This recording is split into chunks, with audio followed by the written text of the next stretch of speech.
I have with me today Dawn O'Neill, Ontario Equestrian Coach of the Year for 2021. She has generously agreed to share a bit about her equine pursuits and journey to success. Congratulations on your award and thanks for joining us. Yeah, thank you for having me. First of all, how did you enter the horse world? So I started riding when I was 7, and I started at a lesson barn. And then I went through the ranks. I joined Pony Club at 11. And I accomplished my C level in Pony Club. And then when I aged out, I did a little bit of the masters, but that was when they first started, so not a ton. And then I got my instructors right at 15, and I got my coach 1 as soon as I could do that. So right at 19, and went through all the old rider levels, and then just kept going through there. Showed Pony Club, did a little bit of Trillium, some schooling shows, and then I've been teaching and riding ever since. Why did you want to become a coach and what do you enjoy about coaching?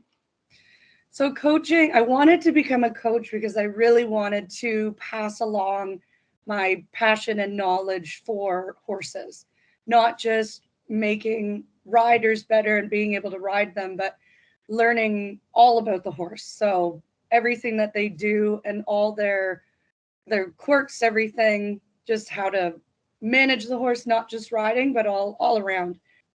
I love coaching because, again, I like to deal with the riders. It's a good social thing, to be honest, and it's good to deal with the horses and learn from the riders, learn from the horses.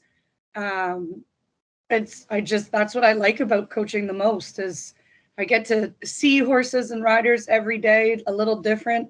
Some days we get to work on exactly what we want to work on. Some days we have to work on other things, but it keeps it interesting, and that's why I like coaching. Variety is the spice of life. Oh yes, very much so. What do you consider the qualities of a good coach? So being honest and upfront and is probably the most important thing. Seeing what you see and telling them what you see in a fair and and calm way if needed. Being cool, calm, and collected. If things start to go a little sideways, I can help the riders talk them through it and talk them down if needed, or deal with whatever horse things come about. Um, Keeping it light and fun with the riders that want it light and fun, and keeping it serious and hard for the riders that want to do that route. That's why I like coaching the kind of in between, the ones that are getting their feet wet into horse showing, and then them wanting to do a little more.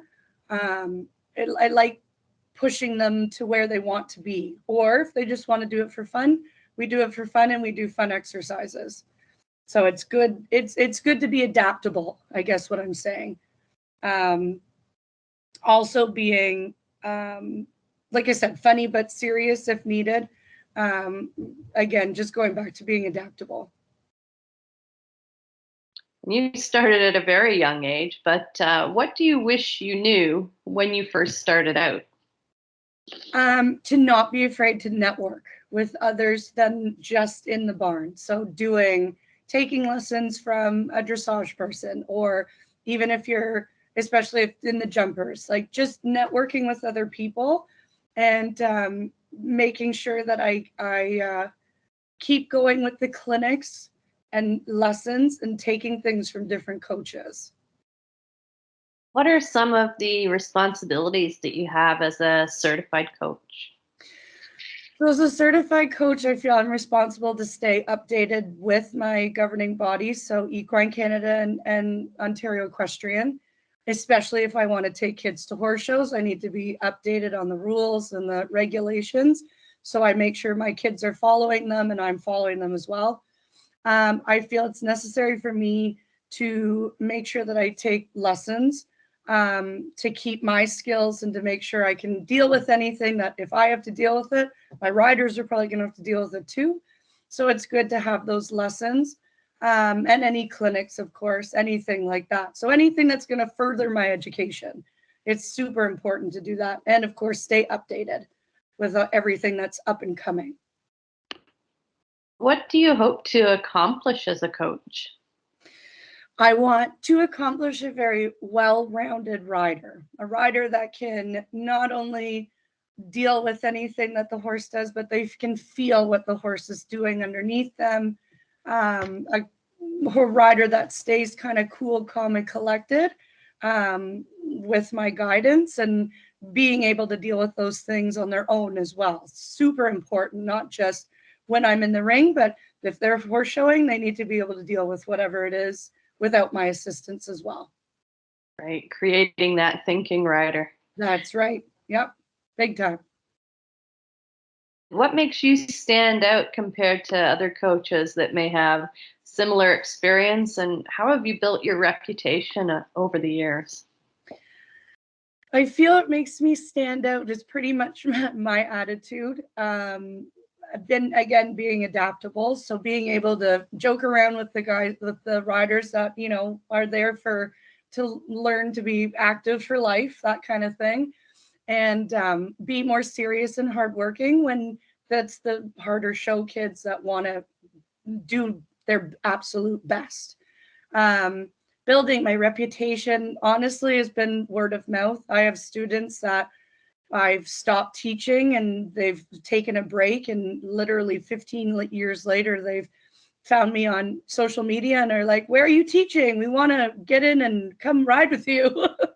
So it's kind of word of mouth and just keeping a good head, I guess. Are there any marketing strategies you've found useful or effective in getting your name out there? I know you said word of mouth, but Yeah, anything else? definitely social media is a big thing. It's what everybody uses. Everybody checks it on the daily, on a regular. So social media is probably the best bet.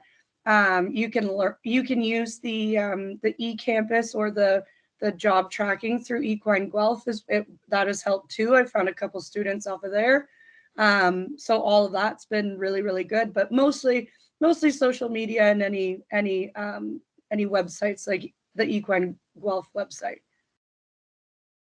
What's your process for building client relations?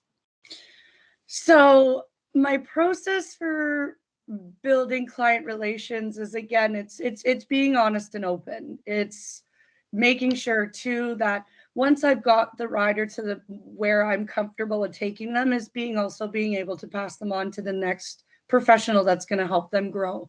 So I've never been shy of doing that, or if I need help, I've always asked other coaches, other professionals for help. What do you think about this? What should I do about this? That kind of thing. And of course, using other professionals too, like massage therapy, chiropractors, being just open about the whole realm of horses, and having those support systems. Any others and any other keys to your success? Yep. So definitely my governing bodies again. So Equine Canada and Ontario Equestrian, and doing and just staying updated and having their support system.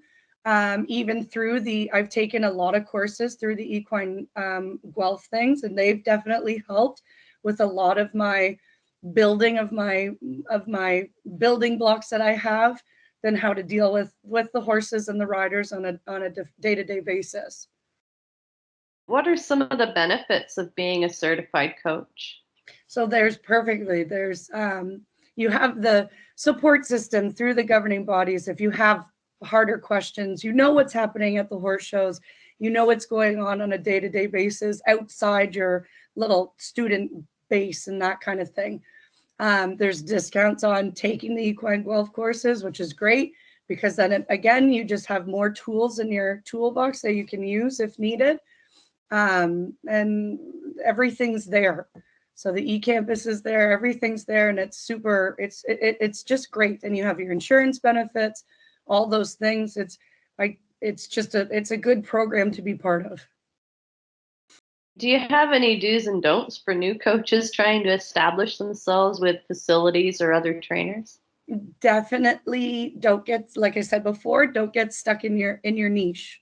Go outside your niche, network, talk to other coaches, talk to other professionals. do other things, take lessons, do your clinics, keep your knowledge going, because it's the same thing as everything. Everything changes, and you want to stay as up to date as possible to help your students and your horses. Thanks for sharing your thoughts with us, and all the best in your future endeavors. Great. Thank you so much, and thank you for having me.